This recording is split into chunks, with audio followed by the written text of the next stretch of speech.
Good morning Europe. Anand ന്യൂസിലേക്ക് സ്വാഗതം. ബ്രിട്ടനിൽ അടുത്തയാഴ്ച താപനില ഉയരാനുള്ള സാധ്യതയെന്ന് കാലാവസ്ഥാ പ്രവചനം. എരഗ്രാൻ, ഡംഫ്രസ്, ഗെല്ലോവെ മേഖലയിൽ തിങ്കളാഴ്ച രാവിലെ ഇടവിട്ട മഴ അനുഭവപ്പെടും. എന്നാൽ ചൊവ്വാഴ്ച മുതൽ ചൂടും നല്ല വെളിച്ചവും അനുഭവപ്പെടുമെന്നും ബുധനാഴ്ച മുതൽ നല്ല തെളിച്ചമുള്ള കാലാവസ്ഥയായിരിക്കും അനുഭവപ്പെടുക എന്നുമാണ് മുന്നറിയിപ്പ്. ഈ സാഹചര്യത്തിൽ ആരോഗ്യ പ്രശ്നമുള്ളവർക്കും പ്രത്യേകിച്ച് കുട്ടികൾക്കും മുതിർന്നവർക്കും മഞ്ഞ ആരോഗ്യ മുന്നറിയിപ്പ് നൽകിയിട്ടുണ്ട്. അയർലൻഡിൽ ഇന്ത്യക്കാർക്കെതിരെ തുടരുന്ന ആക്രമണങ്ങളുടെ പശ്ചാത്തലത്തിൽ ഐറിഷ് സർക്കാർ ഇടപെടുന്നു. ഈ വിഷയത്തെക്കുറിച്ച് ചർച്ച ചെയ്യാൻ തിങ്കളാഴ്ച ഉപപ്രധാനമന്ത്രി സൈമൺ ഹാരിസിന്റെ അധ്യക്ഷതയിൽ യോഗം ചേരും. അയർലൻഡിലെ ഇന്ത്യൻ സമൂഹത്തിന്റെ പ്രതിനിധികളുമായും വിദേശകാര്യമന്ത്രി കൂടിയായ ഹാരിസ് പ്രശ്നം ചർച്ച നടത്തും. ഇന്ത്യയിലെ അയർലൻഡ് എംബസി പ്രസ്താവനയിൽ അറിയിച്ചതാണ് ഇക്കാര്യം. അതിനിടയിൽ ഡബ്ലിൻ ഷാർലെമോണ്ട് പ്ലേസിൽ വെച്ച് 22 വർഷമായി അയർലൻഡിൽ കഴിയുന്ന ഇന്ത്യൻ വംശജനായ ഹോട്ടൽ ഷെഫും ആക്രമിക്കപ്പെട്ടു. വിവിധ സംഘടനകൾ എംബസിയുടെ പ്രസ്താവനയെ സ്വാഗതം ചെയ്തു. വംശീയതയ്ക്കും വിദ്വേഷത്തിനും നമ്മുടെ സമൂഹത്തിൽ സ്ഥാനമില്ലെന്നും ഇന്ത്യൻ സമൂഹത്തിന്റെ സംഭാവനകൾ അയർലൻഡിനെ സമ്പന്നമാക്കുന്നതാണെന്നും അയർലൻഡ് ഇന്ത്യൻ കൗൺസിൽ പറഞ്ഞു. ആക്രമണം തടയാൻ അടിയന്തരമായ നടപടി വേണമെന്നും കൗൺസിൽ ആവശ്യപ്പെട്ടു. വാട്ടർഫോർഡിൽ വീട്ടുമുറ്റത്ത് കളിച്ചുകൊണ്ടിരുന്ന 6 വയസ്സുള്ള പെൺകുട്ടി പോലും ആക്രമിക്കപ്പെട്ടിരുന്നു. ഇതോടെ വിഷയത്തിൽ ഇന്ത്യൻ എംബസി ഗൗരവമായി ഇടപെടുകയായിരുന്നു.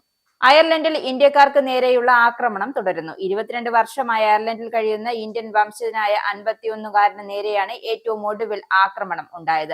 ഡബ്ലിനിലെ ഹോട്ടലിലെ ഷെഫായ ലക്ഷ്മൺ ദാസിനെ ക്രൂരമായി മർദ്ദിച്ച ശേഷം അക്രമി സംഘം ഇദ്ദേഹത്തെ കൊള്ളയടിച്ച് കടന്നുകളഞ്ഞു. 4 ദിവസം മുമ്പ് മലയാളിയായ 6 വയസ്സുകാരി വംശീയ മർദ്ദനത്തിന് ഇരയായതിന് പിന്നാലെയാണ് ഈ സംഭവം. ബുധനാഴ്ച പുലർച്ചെയാണ് 3 പേരുടെ സംഘം ഇദ്ദേഹത്തെ ആക്രമിച്ചതെന്നും പ്രാദേശിക മാധ്യമം റിപ്പോർട്ട് ചെയ്യുന്നു. ഐറിഷ് പൗരനായ ഇദ്ദേഹത്തിന്റെ പക്കൽ നിന്നും ഫോണും പണവും ഇദ്ദേഹം ഉപയോഗിച്ചിരുന്ന ഇലക്ട്രിക് ബൈക്കും അക്രമി സംഘം കവർന്നു.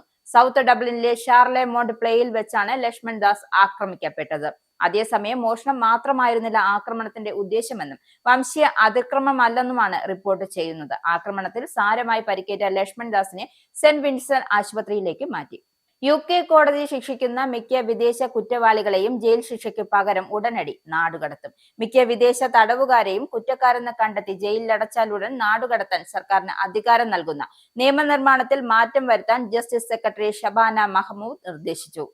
പക്ഷേ അനിശ്ചിതകാല ശിക്ഷയ്ക്ക് വിധിക്കപ്പെട്ട വിദേശ തീവ്രവാദികൾ, കൊലപാതകർ, മറ്റ് ഗുരുതരമായ കുറ്റവാളികൾ എന്നിവർ നാടുകടത്തലിനായി പരിഗണിക്കപ്പെടുന്നതിന് മുമ്പ് UKയിൽ അവരുടെ ശിക്ഷ അനുഭവിക്കേണ്ടി വരും. ലണ്ടനിലെ സെൻട്രൽ സ്റ്റേഷനിൽ നടന്ന പ്രകടനത്തിൽ പങ്കെടുത്ത 450ലധികം നിരോധിത പലസ്തീൻ ആക്ഷൻ പ്രവർത്തകരെ പോലീസ് തീവ്രവാദ വിരുദ്ധ നിയമപ്രകാരം അറസ്റ്റ് ചെയ്തു. ശനിയാഴ്ച രാത്രി പാർലമെന്റ് സ്ക്വയറും വൈറ്റ് ഹാളും ഉപരോധിച്ച പലസ്തീൻ ആക്ഷനെ പിന്തുണച്ചതിന് 466 പേരെ രാത്രി 9 മണിവരെ അറസ്റ്റ് ചെയ്തിട്ടുണ്ട് എന്ന് മെട്രോപൊളിറ്റൻ പോലീസ് വ്യക്തമാക്കി. ഉദ്യോഗസ്ഥർക്കെതിരെ 5 ആക്രമണങ്ങൾ ഉൾപ്പെടെ മറ്റ് കുറ്റകൃത്യങ്ങൾ 8 പേരെ കൂടി അറസ്റ്റ് ചെയ്തു. കഴിഞ്ഞ ദശകത്തിനിടെ ഒരൊറ്റ ഓപ്പറേഷനുമായി ബന്ധപ്പെട്ട് നടത്തിയ ഏറ്റവും കൂടുതൽ അറസ്റ്റുകളാണ് ഇതെന്നും മെറ്റ് ഏജൻസി വ്യക്തമാക്കി. ഉക്രൈനിന്റെയും യൂറോപ്പിന്റെയും സുപ്രധാന സുരക്ഷാ താൽപര്യങ്ങൾ സംരക്ഷിക്കണമെന്ന് യൂറോപ്യൻ യൂണിയൻ നേതാക്കൾ. ഡൊണാൾഡ് ട്രംപും വ്ളാഡിമിർ പുടിനും അടുത്തയാഴ്ച അലാസ്കയിൽ നടത്തുന്ന കൂടിക്കാഴ്ചയിൽ മോസ്കോയിൽ സമ്മർദ്ദം ചെലുത്തേണ്ടതില്ലെന്നും ഉക്രൈൻ യൂറോപ്യൻ സുരക്ഷാ താൽപര്യങ്ങൾ സംരക്ഷിക്കേണ്ടതിന്റെ ആവശ്യകതയും ഊന്നിപ്പറഞ്ഞ് യൂറോപ്യൻ നേതാക്കൾ. French, Italian, German, polish, British, Finnish നേതാക്കളും യൂറോപ്യൻ കമ്മീഷൻ പ്രസിഡന്റും നടത്തിയ സംയുക്ത പ്രസ്താവന ഈ കൂടിക്കാഴ്ചയെ സ്വാഗതം ചെയ്തു.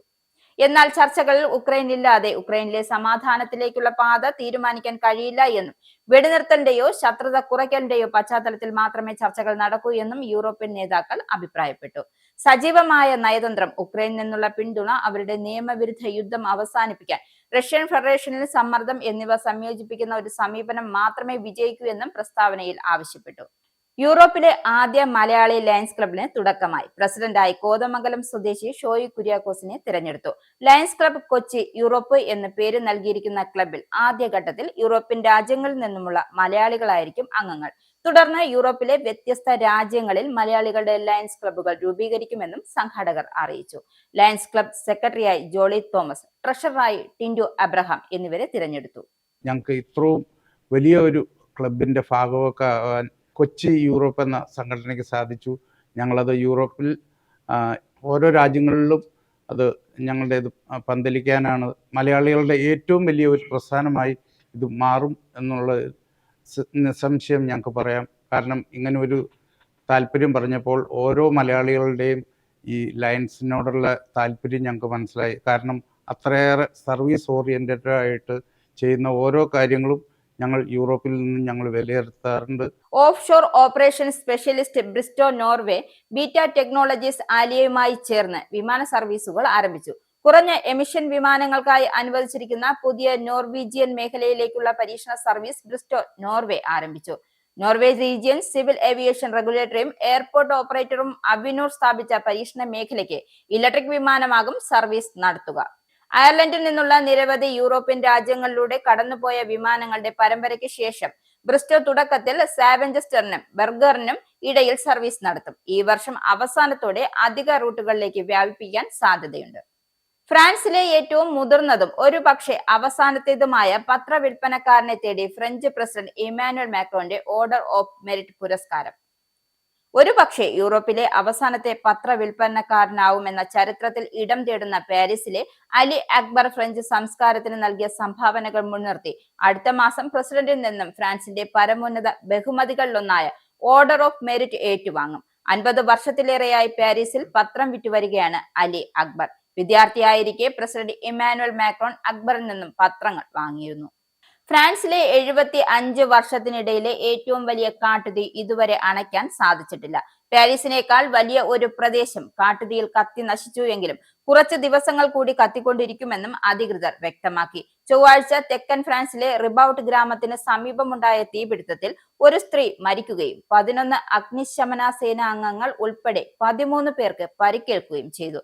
2 പേരുടെ നില ഗുരുതരമാണ്.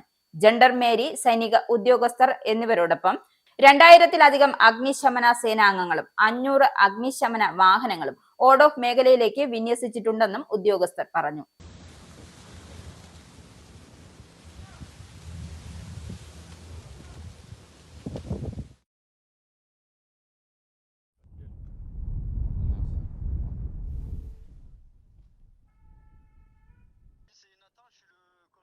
Yes, ça va? Qui arrive sur place.